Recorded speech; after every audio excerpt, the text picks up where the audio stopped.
ಕಲ್ಲಿದ್ದಲಿನ ಇತಿಹಾಸ.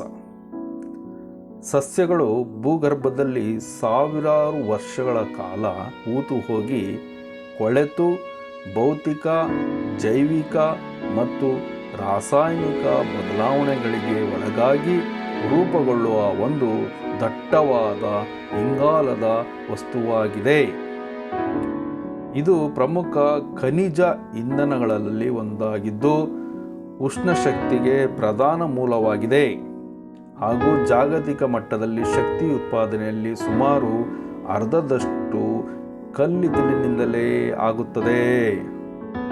ಹಾಗೆಯೇ ಭಾರತವು ವಿಶ್ವದಲ್ಲಿ ಕಲ್ಲಿದ್ದಲು ಉತ್ಪಾದನೆಯಲ್ಲಿ 2ನೇ ಅತಿ ದೊಡ್ಡ ರಾಷ್ಟ್ರವಾಗಿದೆ.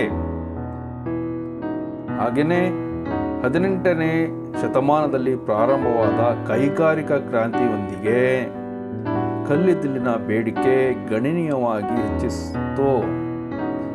ಉಗಿಯಂತ್ರಗಳು, ಕಾರ್ಖಾನೆಗಳು, ರೈಲು ಮತ್ತು ಹಡಗುಗಳಿಗೆ ಶಕ್ತಿ ನೀಡಲು ಕಲ್ಲಿದ್ದಲು ಪ್ರಮುಖ ಪಾತ್ರ ವಹಿಸುತ್ತದೆ. ಹಾಗೆಯೇ ಈ ಕಲ್ಲಿದ್ದಲನ್ನು ನಾವು ಇಲ್ಲಿ ನೋಡ್ತಾ ಇದ್ದೀವಿ ವಿಡಿಯೋದಲ್ಲಿ.